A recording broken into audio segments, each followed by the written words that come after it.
Hello दोस्तों, सभी को जोहार। तो कैसे हैं आप?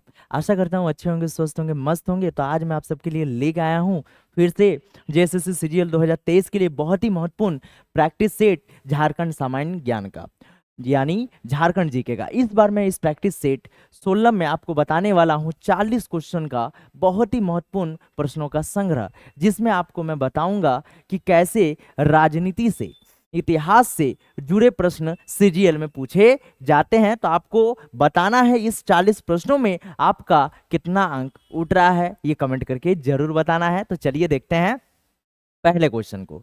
तो पहला क्वेश्चन ये रहा, मुंडा शासन व्यवस्था में कितने पढ़ों में एक राजा होता था? कितने पढ़ों का समूह में एक राजा हुआ करता था? तो इस प्रश्न का जो सही उत्तर है मेरे प्यारे मित्र, क्या वो 12 होगा, क्या वो 20 होगा, क्या वो 22 होगा कि 25 होगा? अगर जानते हो तो जल्दी कमेंट करके बताइए, और नहीं जानते तो हम तो ही हैं। तो इस प्रश्न का जो सही उत्तर है मेरे प्यारे दोस्त, वो हो जाएगा ऑप्शन नंबर सी, 22 पढ़ो। चलिए इससे जुड़ी कुछ विशेष जानकारी उठा के लेके आए हैं, उसको भी आपको दिखाते हैं। क्या दिखाते हैं भाई? गांव के प्रधान को मुंडा कहा जाता है, जैसे मुखिया हम लोग कहते हैं। 12 से 20 गांवों के समूह को एक पढ़ा कहते हैं, यानी एक पढ़ा बनता है। और इसके प्रधान को पढ़ा राजा भी हम लोग कहते हैं। और 22 पढ़ों के समूह को प्रधान का राजा कहा जाता है। प्रधान यानी मुखियाओं का राजा कहा जाता है। तो ये प्रश्न जो था, मुंडा शासन व्यवस्था में कितने पढ़ों में एक राजा होता था, तो उसका उत्तर क्या हो जाएगा? 22 हो जाएगा। तो चलिए देखते हैं अगले प्रश्न को। मुंडा शासन व्यवस्था में शुद्धिकरण का कार्य कौन करता था? भाई शुद्धिकरण का कार्य, ठीक है, शुद्ध करने का काम कौन करता था? क्या वो घटवार करता था, क्या वो पाहन करता था, क्या वो पुरोहित करता था, कि पुजारी पाहन करता था? तो इस प्रश्न का जो सही उत्तर है मेरे प्यारे दोस्त, वो क्या हो जाएगा? वो हो जाएगा ऑप्शन नंबर सी, पुरोहित करता था। कौन करता था? पुरोहित। चलिए देखते हैं अगले क्वेश्चन को। मानकी मुंडा स्वशासन व्यवस्था में पीड़ के प्रधान मानकी को आजकल सरकार द्वारा कितने रुपए प्रतिमाह भुगतान किया जाता है? सरकार कितना पैसा देता है? क्या 500 रुपया प्रतिमाह देता है, क्या 1000 रुपये प्रतिमाह देता है, कि 1500 रुपये प्रतिमाह, कि 2000 रुपये प्रतिमाह? तो इस प्रश्न का जो सही उत्तर है मेरे प्यारे दोस्त, वो हो जाएगा ऑप्शन नंबर सी, 1500 रुपये प्रतिमाह। पेंशन एक तरह से आप कह सकते हैं। चलिए देखते हैं अगले क्वेश्चन को। मांझी परगना शासन व्यवस्था यानी संथालों की शासन व्यवस्था है, यह शासन व्यवस्था झारखंड के किस क्षेत्र में पाया जाता है? भाई मांझी परगना शासन व्यवस्था के बारे में पूछा गया है। और कहाँ पाया जाता है? क्या उत्तरी छोटा नागपुर में पाया जाता है इस तरह का व्यवस्था? क्या दक्षिणी छोटा नागपुर में पाया जाता है? क्या संथाल परगना में पाया जाता है, कि पलामू प्रमंडल में पाया जाता है? तो इस प्रश्न का जो सही उत्तर है मेरे प्यारे दोस्त, वो हो जाएगा आपका संथाल प्रगना। देखिए मिल भी रहा है प्रगना और प्रगना, यानी ऑप्शन नंबर सी इसका सही उत्तर हो जाएगा। और चलिए इससे जुड़ी कुछ विशेष जानकारी देख लेते हैं।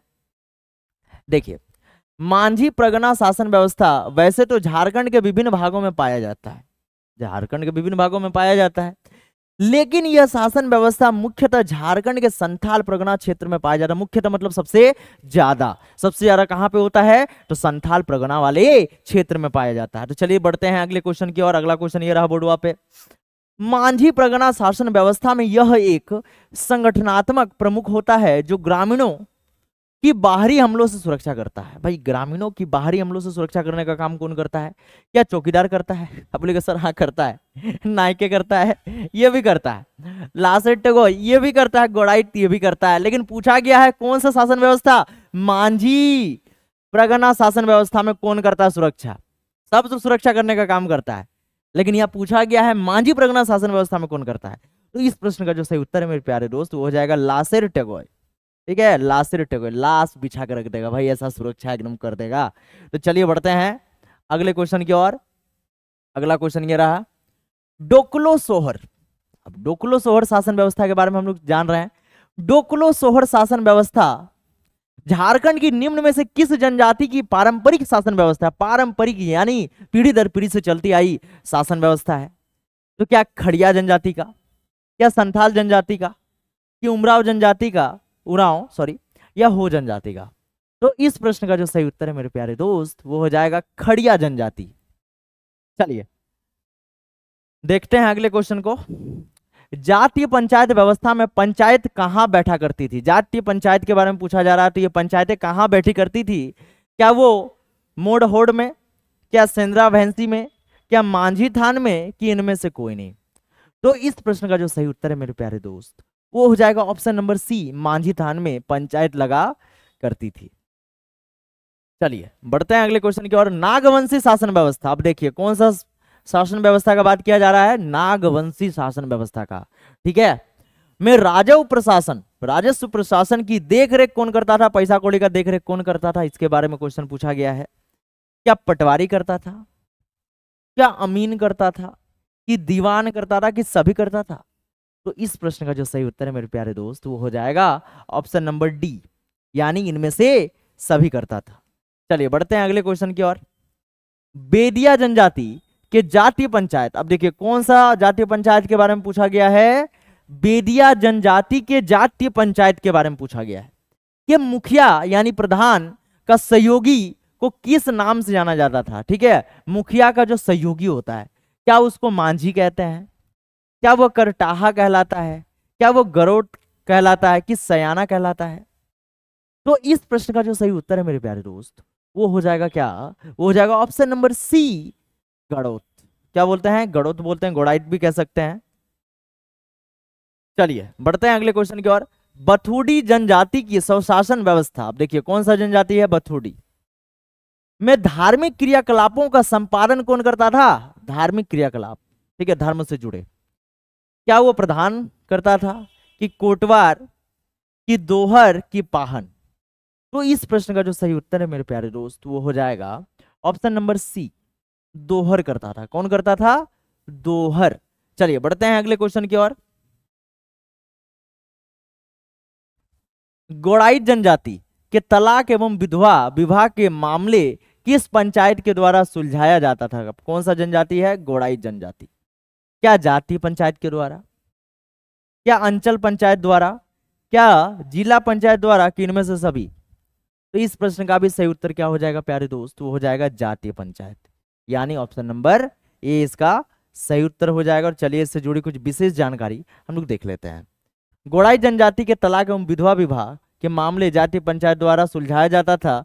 इस जनजाति में पिता की संपत्ति पुत्र में बराबर विभाजित की जाती थी तथा पुत्री को पिता की संपत्ति में कोई अधिकार प्राप्त नहीं होता, क्योंकि वो पराया धन होता है, वही लोग मान के चलते थे। चलिए, लेकिन अभी ऐसा नहीं होता है। चलिए बढ़ते हैं अगले क्वेश्चन की ओर। छोटा नागपुर को बंगाल प्रांत के एक गैर रेगुलेशन प्रदेश के रूप में कब आयुक्त के अधीन कर दिया गया? ठीक है, बंगाल प्रांत के बारे में है, और आयुक्त कर दिया गया भाई, अधीन कर दिया गया। क्या 1795 ईस्वी में हुआ था ये कांड, कि 1908 ईस्वी में, क्या 1837 ईस्वी में, कि 1854 ईस्वी में? तो इस प्रश्न का भी सही उत्तर क्या होगा? ऑप्शन नंबर डी होगा, यानी 1854 होगा। बढ़ते हैं भाई आगे, उससे पहले कुछ जानकारी देख लेते हैं इस क्वेश्चन का। 1854 ईस्वी में छोटा नागपुर को बंगाल प्रांत के एक गैर रेगुलेशन प्रदेश के रूप में एक आयुक्त के अधीन कर दिया गया। और गैर रेगुलेशन प्रदेश में सामान्य रूप से साधारण कानून तब तक प्रभावी नहीं होते हैं जब तक कि उसके लिए अलग से कोई घोषणा नहीं किया जाए। चलिए बढ़ते हैं अगले क्वेश्चन की ओर। सीएनटी एक्ट 1908 की रूपरेखा तैयार करने का श्रेय निम्न में से किन्हें जाता है? क्या वो जॉन बैप्टिस्ट हॉफमैन को जाता है, कि मिस्टर लिस्टर को जाता है, कि लॉर्ड मिंटो द्वितीय को जाता है, कि बिलिकिंस को जाता है? तो इस प्रश्न का जो सही उत्तर है प्यारे दोस्त, वो हो जाएगा option number A, John Baptist Hoffman को जाता है। किसको जाता है? जॉन बैप्टिस्ट हॉफमैन को जाता है। तो चलिए बढ़ते हैं अगले क्वेश्चन की ओर। अगला क्वेश्चन ये रहा, लगान के प्रसंग में व्यवहित यानी व्यवहार या प्रयोग में आता है, क्या भुगते आता है, कि भुगतान में परिधान करना आता है, कि परिदेय और परिधान दोनों आता है, कि उपरोक्त में से सभी आता है? तो भाई इस प्रश्न का जो सही उत्तर है, इनमें से सभी आता है, यानी हम लोग क्या मार देंगे? सीधे ऑप्शन नंबर डी मार देंगे। तो चलिए भाई देखते हैं अगले क्वेश्चन को। कोई व्यक्ति किसी ग्राम में रेत के रूप में भूमि धारित करने के पश्चात कितने वर्षों तक उस ग्राम का बंदोबस्त रैयत बना रहेगा। कितने वर्षों तक रहेगा भाई जमीन धारण करने के बाद? क्या 3 वर्षों तक, क्या 2 वर्षों तक, कि 1 वर्षों तक, कि 6 वर्षों तक? तो इस प्रश्न का जो सही उत्तर है प्यारे दोस्त, वो हो जाएगा आपका ऑप्शन नंबर ए, 3 वर्षों तक। चलिए देखते हैं। ओए भाई चल नहीं रहा है। खावेट यानी खेवट एवं खतियान का निर्माण करने के लिए छोटा नागपुर में मौजावार सर्वे कब प्रारंभ किया गया था? भाई अभी 1932 चल रहा है ना, तो चलिए बताइए, क्या 1900 में, क्या 1901 में, कि 1902 में, कि 1905 में? तो इस प्रश्न का जो सही उत्तर है प्यारे दोस्त, वो हो जाएगा ऑप्शन नंबर सी, यानी 1902 हो जाएगा। चलिए बढ़ते हैं अगले क्वेश्चन की ओर। सीएनटी एक्ट के किस अध्याय में अधिकार, अभिलेख यानी रिगार्ड्स ऑफ राइट और लगान निर्धारण का प्रावधान है? सीएनटी के किस एक्ट में? क्या अध्याय 10 में है, क्या अध्याय 11 में प्रावधान है, क्या अध्याय 12 में है, क्या अध्याय 13 में है? तो इस प्रश्न का जो सही उत्तर है प्यारे दोस्त, वो हो जाएगा ऑप्शन नंबर सी, अध्याय 12 में यह प्रावधान दिया गया है। चलिए बढ़ते हैं अगले क्वेश्चन की ओर। अभिलेख की प्रविष्टि या उससे लोप विषयक विवादों के विनिश्चय के लिए वाद किसके समक्ष संस्थगित किया जा सकेगा? किसके समक्ष संस्थगित किया जाएगा, इसके बारे में पूछा गया है। क्या आयुक्त के समीप, क्या उपायुक्त, कि राजस्व अधिकारी के समीप, क्या कलेक्टर? तो इस प्रश्न का जो सही उत्तर है प्यारे दोस्त, वो हो जाएगा ऑप्शन नंबर सी, राजस्व अधिकारी के समीप हमें करना होगा। चलिए बढ़ते हैं अगले क्वेश्चन की ओर। धारा 164 के अधीन पक्षकारों एवं एजेंटों एवं साक्षियों के अभिसाक्ष्य अभिलिखित किए जाएंगे। क्या हिंदी में, क्या अंग्रेजी भाषा में, कि क्षेत्रीय भाषा में, कि किसी भी भाषा में? तो इस प्रश्न का जो सही उत्तर है ये हो जाएगा ऑप्शन नंबर बी, यानी अंग्रेजी भाषा में किए जाएंगे। चलिए जितने भी धारा हैं ज्यादातर आप देखिए मान्य इंग्लिश का ही होता है, हिंदी का नहीं होता है। निष्पादन वारंट उपायुक्त द्वारा हस्ताक्षरित होने के बाद से अधिक कालावधि तक प्रभावी रहेगा। क्या, कितने दिनों तक? 30 दिनों तक। निष्पादन वारंट के बारे में पूछा गया है। क्या 45 दिनों तक, कि 60 दिनों तक, कि 90 दिनों तक? तो भाई इस प्रश्न का जो सही उत्तर है वो हो जाएगा ऑप्शन नंबर सी, 60 दिनों तक। 60 दिनों तक ये क्या होता है, प्रभावी होता है। नेक्स्ट क्वेश्चन देखते हैं। उपायुक्त या उप कलेक्टर के निर्णय के विरुद्ध किसके पास अपील होगी? अगर मान लो कि हमें उसके विरुद्ध कार्रवाई करना है तो भाई किसके, कहां पे कर सकते हैं? क्या न्यायिक आयुक्त की ओर, और कि कलेक्टर की ओर, कि सिविल न्यायालय, कि राजस्व न्यायालय?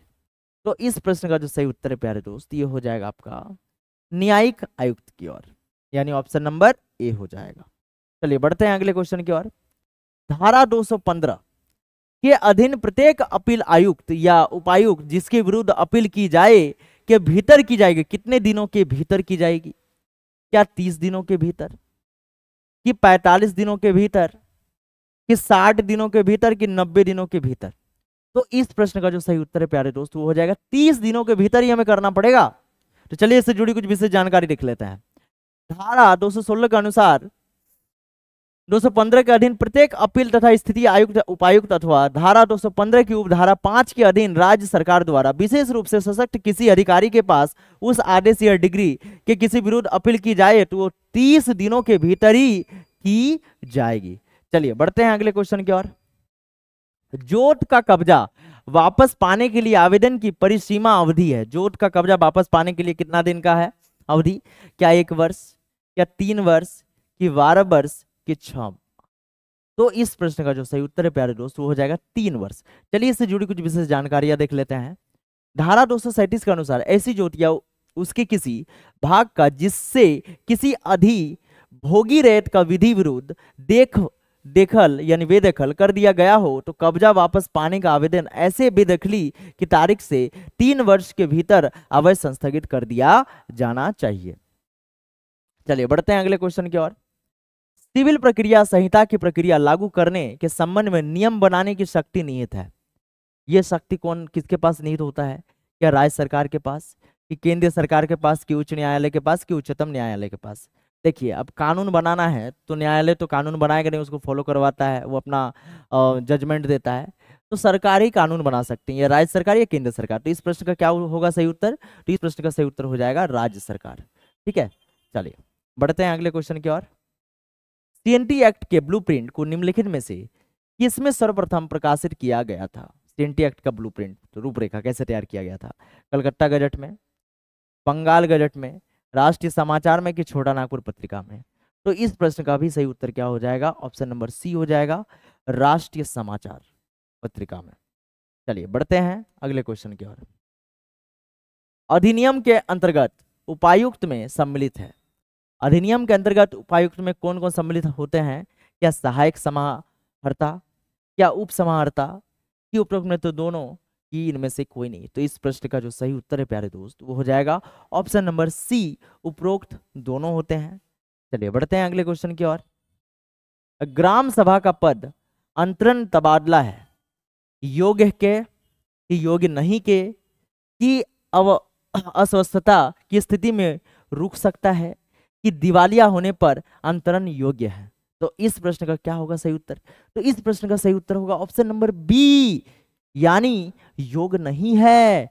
चलिए देखते हैं अगले क्वेश्चन को। केवल अकेले तकनीकी आधार पर आदेश देना क्या पुनरीक्षणीय होगा? क्या पुनरीक्षणीय नहीं होगा? कि विवेक पर निर्भर होता है, कि उपरोक्त में से किसी पर निर्भर नहीं होता है? तो इस प्रश्न का सही उत्तर क्या होगा प्यारे दोस्तों? ये हो जाएगा ऑप्शन नंबर बी, पुनर्निरीक्षणीय नहीं होगा। चलिए बढ़ते हैं अगले क्वेश्चन की ओर। डैश की सहमति से जोत का विभाजन या उसके लगान का वितरण होगा? किसकी सहमति से? क्या भूस्वामी की सहमति से, कि ग्राम प्रधान की सहमति से, कि मूल रेत की सहमति से, कि उपरोक्त में से सभी? तो भाई इसका भी सही उत्तर हो जाएगा ऑप्शन नंबर डी, उपरोक्त में से सभी हो जाएगा। चलिए बढ़ते हैं अगले क्वेश्चन की ओर। ग्राम समुदाय से तात्पर्य ग्राम के जमाबंदी रैयतों के क्या डैश सभी व्यक्तियों से है? क्या हिस्सेदार से है? क्या बच्चे और उत्तराधिकारी से है? कि उपरोक्त में से सभी से है? तो इस प्रश्न का भी सही उत्तर हो जाएगा ऑप्शन नंबर डी, उपरोक्त में से सभी से है। चलिए बढ़ते हैं अगले क्वेश्चन की ओर। ग्राम प्रधान को डैश पद की अनंतरणीयता का अधिकार रहेगा? पद की अनंतरणीयता का अधिकार नहीं रहेगा? पद की अनंतरणीयता का विवेक का अधिकार है, या उपरोक्त में से कोई नहीं? तो इस प्रश्न का सही उत्तर होगा, क्या होगा? ऑप्शन नंबर बी हो जाएगा, पद की अनंतरणीयता का अधिकार नहीं रहेगा। चलिए बढ़ते हैं अगले क्वेश्चन की ओर। बंजर भूमि की बंदोबस्ती रद्द की जाए यदि डैश वर्ष के भीतर आबाद ना किए जाए। अगर हम बंदोबस्ती को रद्द कर देंगे बंजर भूमि का, तो कितना दिन तक भाई? क्या 2 वर्ष तक आबाद ना किया जाए, कि 3 वर्ष तक, कि 4 वर्ष, कि 5 वर्ष? तो बंजर भूमि है तो भाई ये 5 वर्ष होगा, यानी ऑप्शन नंबर डी इसका करेक्ट आंसर है। चलिए देखते हैं अगले क्वेश्चन को। प्रत्येक रेत के लगान का लेखा रखेगा कौन रखता है? मूल रेत रखता है, कि ग्राम प्रधान रखता है, कि भूस्वामी रखता है, कि उपरोक्त में से सभी रखता है? तो रेत का लगान का लेखा रखेगा कौन भाई? ये सभी रखते हैं, यानी उपरोक्त में से सभी हो जाएंगे। चलिए बढ़ते हैं अगले क्वेश्चन की ओर। ग्राम प्रधान नियुक्ति होने पर अपने पद के कार्य संपादन में बनाए गए नियमों द्वारा शासित होगा। क्या शासित होगा? प्रांतीय सरकार, कि राज्य सरकार, कि उच्च न्यायालय, कि केंद्रीय सरकार? ध्यान से देखिए, हमें ग्राम प्रधान का बात किया जा रहा है, तो प्रांत से कोई लेना देना नहीं, उच्च से और केंद्र से कुछ नहीं, तो ऑप्शन नंबर बी से लेना देना है, यानी ऑप्शन नंबर बी इसका क्या हो जाएगा? बिल्कुल सही उत्तर हो जाएगा। चलिए देखते हैं अगले क्वेश्चन को। सहमति के बिना बंदोबस्ती के उद्देश्य से किसी खाली जाति का उप विभाजन नहीं किया जाएगा। खाली जाति का उप विभाजन नहीं किया जाएगा भाई किसका? भूस्वामी की सहमति के, क्या उपायुक्त का अनुमोदन के, क्या उपरोक्त दोनों के आवश्यक है, कि इनमें से कोई नहीं? तो भाई जब बंदोबस्ती का बात होता है तो उस समय हम दोनों को कंसिडर करते हैं। भूमि स्वामी का सहमति भी होना चाहिए, उपायुक्त का अनुमोदन, यानी ऑप्शन नंबर सी इसका करेक्ट आंसर हो जाएगा। ठीक है, चलिए देखते हैं अगले क्वेश्चन को। झारखंड राज्य के गठन के बाद प्रथम औद्योगिक नीति की घोषणा कब की गई? झारखंड राज्य जब बन गया तो औद्योगिक नीति कब आया? ये आया 2001 में, यानी बनने के 1 साल बाद ही आ गया। चलिए बढ़ते हैं अगले क्वेश्चन की ओर। झारखंड औद्योगिक नीति 2001 के उद्देश्यों के प्राप्ति हेतु सिंगल विंडो प्रणाली को किस स्तर पर अपनाया गया? सिंगल विंडो प्रणाली को किस स्तर पर अपनाया गया? ये बहुत ही वीवीआई प्रश्न है मेरे प्यारे दोस्त।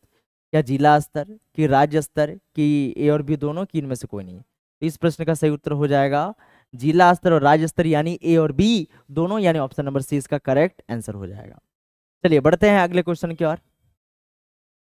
झारखंड औद्योगिक नीति 2001 के अनुसार सरकार निजी औद्योगिक क्षेत्र का क्षेत्रफल न्यूनतम कितने एकड़ क्षेत्रफल से कम नहीं होना चाहिए? यह पूछा गया औद्योगिक नीति के तहत। तो कम से कम 50 एकड़, कि 100 एकड़, की 150, की 200? तो इस प्रश्न का सही उत्तर होगा प्यारे दोस्त, ये हो जाएगा ऑप्शन नंबर बी, 100 एकड़ से कम। चलिए बढ़ते हैं अगले क्वेश्चन की ओर। झारखंड औद्योगिक नीति 2012 के अनुसार सरकारी भूमि का हस्तांतरण कितने वर्षों के पट्टे पर किया जाएगा? सरकारी भूमि का हस्तांतरण अगर हम करते हैं तो कितने वर्षों के पट्टे के साथ करते हैं? 5 वर्ष, 10 वर्ष, 20, 30? तो इस प्रश्न का सही उत्तर हो जाएगा 30 वर्ष, यानी ऑप्शन नंबर डी हो जाएगा। चलिए अंतिम प्रश्न देख लेते हैं। भूमि के उपयोग हस्तांतरण के कितने वर्षों के अंदर करना आवश्यक है?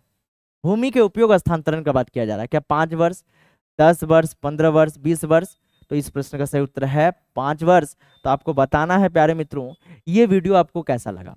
वीडियो अच्छा लगा होगा तो वीडियो को जरूर लाइक कर दीजिएगा। चैनल में पहली बार आए तो चैनल को जरूर सब्सक्राइब कर दीजिएगा, और ये भी बताइएगा आपको इस सेट में कितना नंबर उठा, कमेंट करके जरूर बताइएगा। तो आज के लिए इतना ही रखते हैं, मिलते हैं नेक्स्ट वीडियो में। जय हिंद, वंदे मातरम।